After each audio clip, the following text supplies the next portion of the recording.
According to a new report out this week that, of course, examined the documents from Donald Trump's time as president and his Secret Service stays in his own hotel, turns out that the Trump organization itself overcharged Secret Service agents who were forced to stay at Donald Trump's properties, sometimes charging them more than 5 times the regular rate to rent rooms, especially, by the way, at Donald Trump's Washington, D.C. hotel, which, of course, he no longer owns.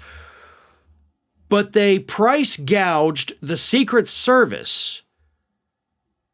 And that money, of course, goes back into Donald Trump's pockets. That's tax dollars, by the way. That's our money. That's the money you see coming out of your paycheck every week, every other week, that income tax.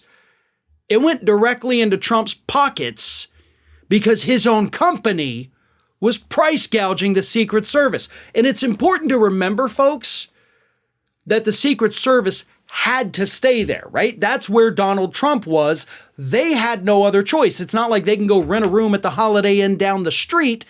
They kind of have to be like right there with him just in case something happens. They can't be 2 blocks away and say, oh crap, I'm either walking or waiting for an Uber. That's not how it works. They got to be right next door. So they were forced to stay at these hotels, paying up to 5 times the regular rate, which, for the record, according to the report, exceeds the approved government limit per night for Secret Service hotels. So we've already got a fairly decent looking scandal happening here. But what makes it even worse, if it can get any worse, is the fact that Eric Trump is actually on record as saying, when the Secret Service stayed at our hotels, we only charged them the costs. So Eric Trump had already come out, weeks, months, maybe even years ago. I don't know when it was.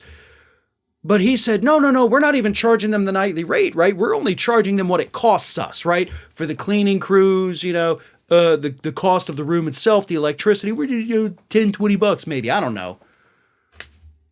But that was a lie. It was a lie to cover up the fact that his company was actively price gouging the United States government.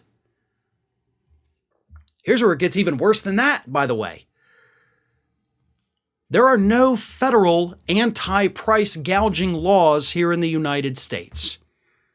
So even though this is definitely a scandal, right? I mean, you even have members of Congress out there saying, Carolyn Maloney said that this was a sign of significant corruption. And she's right, it is. But it's not corruption that can be prosecuted. There is literally, because we as a country cater to massive corporations like the Trump Organization, there's literally nothing we can do about it. Nothing. Trump gets away with it. He could have charged them 100 times what it cost per night. And they still would have paid it, and there'd still be nothing we could do because there are no federal price gouging laws on the books here in the United States. We have a patchwork of different price gouging laws from state to state, and damn near every one of them only addresses price gouging during a time of a national emergency or a statewide emergency, state of emergency, excuse me. So if it's not a state of emergency, your companies you go to every day, they can price gouge you, and there's literally nothing legally you can do about it. A great example, of course, is where I'm at in the state of Florida. Oh, by the way, Mar-a-Lago, where the Secret Service stays, is also here. The only price gouging laws we have that I could find are during state of emergencies and 60 days beyond the declaration of a state of emergency because we get a lot of hurricanes. We constantly are in a state of emergency pretty much. And you can price gouge however you want except during that time. Unless, of course, the loophole says if your costs went up, then you can raise your prices. It's okay.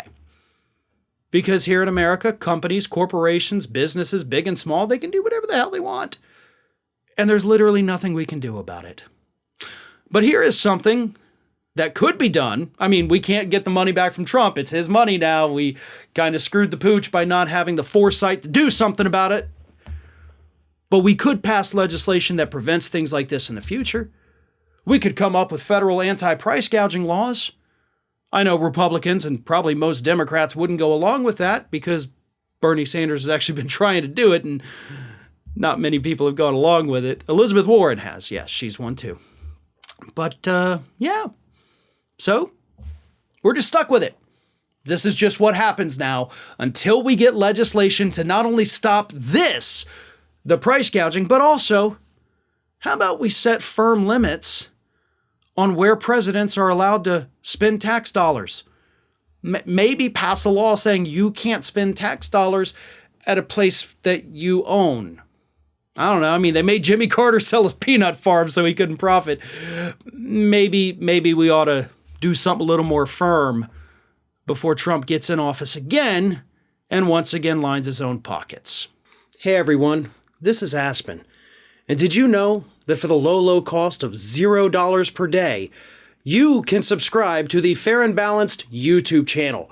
We also encourage you to like, comment, and share. But again, click that subscribe button and help Aspen not be so grumpy.